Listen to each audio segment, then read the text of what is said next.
Hello everyone and welcome back to Bragging About Cinema. Well, we finally got to watch the final installment of Phase 4, Wakanda Forever. And this one had a lot going into it because the lead actor unfortunately passed away. So the entire wherever they originally intended to go is completely thrown off. But did we end up with a heartbreaking, emotional movie still and a worthy sequel? I think the answer is yes. I've been really hyped to watch this one, especially since Thor: Love and Thunder. If you watched my review on Thor: Love and Thunder, you will know that I felt like it just went so far into the humor that it's easily going to be in the bottom 7 when I come out with my top 7 Phase 4 MCU videos, so be on the watch for that. This movie is exactly like the polar opposite, the gravity of losing loved ones and just the overall tone. There is some jokes in there, but they are more organic versus the forced funny humor from Thor: Love and Thunder. So my quick review is I absolutely love this movie. If you get a chance to watch it, Angela Bassett's performance is amazing. Namor is definitely a character, a force to be reckoned with. I loved how they did his backstory, and I look forward to seeing him more in the MCU. Now, moving forward with the review, I kind of want to do a little more of a spoiler review because I assume that you're already watched it and you're not coming to my channel to see if you should watch it. But if you are, pause, watch the movie, come back, and then watch the rest of this video. So let's kick this off on a positive note. As I mentioned before, Angela Bassett was strong. She was emotional. Everything you expected from the leader of Wakanda. You could tell that she was grieving, but she was still making the right choices for what to do. They really set up a Wakanda versus the world situation. And it was interesting that they didn't even try to bring back the Black Panther. I had forgotten that Killmonger made it difficult to do so. And then them coming up against Namor. Now, I thought it was implied that they knew about the people under the sea. But in this movie, because that was Endgame, where they said we never mess with what's going on down there. And then in this one, they didn't actually know. Nobody knows. It's Namor's people. So another thing, the second thing I loved is definitely Namor. His backstory as an Aztec or Mayan civilization that went underwater was awesome. I loved every moment of it. I loved he had good reasoning for what he was doing. He wasn't a villain trying to destroy the world, although destroying the world, you could see him also doing that. He really wants to protect his people. He knows what happens when the colonizers take over. And so I loved every moment about Namor. The city itself, I found it wasn't huge. It wasn't like Atlantis in Aquaman. And I was really curious to see how they would separate themselves between Aquaman and their Submariner. And there really is no comparison. They're nothing alike. And I can see where some people would actually prefer Aquaman over Namor because Namor is doom and gloom and he's ready to fight, where Aquaman is fun and has every different kind of music in his movie. I actually prefer Namor because I like the more grounded story. That's why I love Batman. And we haven't really seen that hardly at all. And when I say grounded, I mean more of a darker story, not a wild joke fest. Really, the entire cast knocked it out of the park. Shuri took over the mantle, but she also played a grieving sister, princess, queen, and I liked how she kind of buried herself in her work, and which is what you would expect her to do. You know, the tribute to Chadwick Boseman, I should have led with that, was amazing.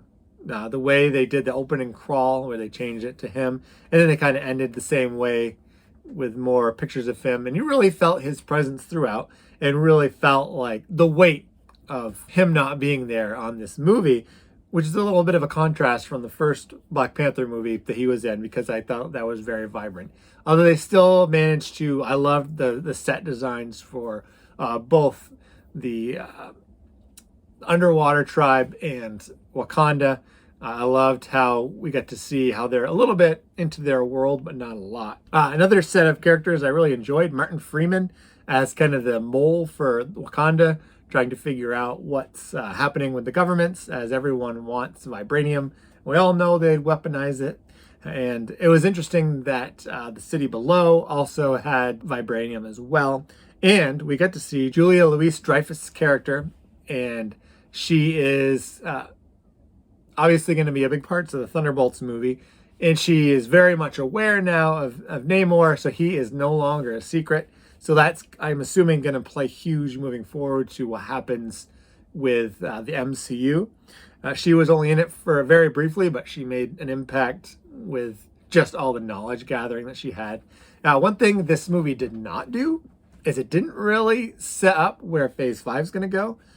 There wasn't, I think there was a rumor that we were going to see Doctor Doom. He never appeared. One rumor that came true was Killmonger showing up in her dream. I thought that was interesting, and I almost wonder if in an alternate reality he'll come back as the Black Panther. I really like Michael B. Jordan, and I would love to see him in the MCU more. A couple things that I do want to give some criticism because it's not a perfect movie. I thought the scene where Namor is getting his troops ready, and they, up until that point, they hadn't really talked underwater. And that's always kind of a weird thing. Aquaman did it in a way where it worked really well, I thought. They were really muffled. And the scene where he is really preparing his troops, I was expecting a big speech, kind of like in Gladiator, where he's getting his troops ready. And you remember the scene where he said, "Oh, my signal, give them hell," kind of thing. I thought because of the muffled sound, we didn't really get this great leader leading his troops into battle. So that was one complaint. Well, I loved the music and how it changed the tone between tribes and cities every time they were on screen. The third act had a really almost a sci-fi vibe that I've actually noticed a lot in Andor as well. I don't know if that's like a Disney Plus thing. They're kind of pushing the 80s sci-fi music. It worked. I just thought it changed the tone a little bit of the movie. I still enjoyed the heck out of it. Oh, and I have to mention Ironheart. She was in it a good amount. She was kind of the scientist, the new Tony Stark. I'm looking forward to seeing what her show is about and how it's going to go, because she went off on her own at the end of the movie. And we didn't really get a lot of her backstory other than she is ridiculously smart and she wants to make her own super suit. My overall grade for this one is an A. This definitely gets the Gambit Paw of approval. Unfortunately, he did not go to the movie with me because he's not allowed in theaters and he barks a lot. So he's just going to have to watch it when we're home in a few months. Let me know what you think. Where did this rank on the Phase 4 films? Do you agree that the tone change from Thor: Love and Thunder was much needed in the MCU? This did not have the problem of the villain being a carbon copy of the hero, which, even though it is a prince of a kingdom, I felt like he was very different than Wakanda. Black Panther. Black Panther really wasn't in the movie as much either, so that made it a little different. And I loved the ending where it seemed like Namor yielded to lose, but then at the end he mentions that this is just the beginning. So I don't think this is the end of Namor's villainy. He's definitely an anti-hero, but in a way that's not ridiculous like The Rock's Black Adam. And he has some legit motivation, not just going out there and banging heads. The Rock's take on it I enjoyed too, but I just preferred Namor. And I think the actor's a little...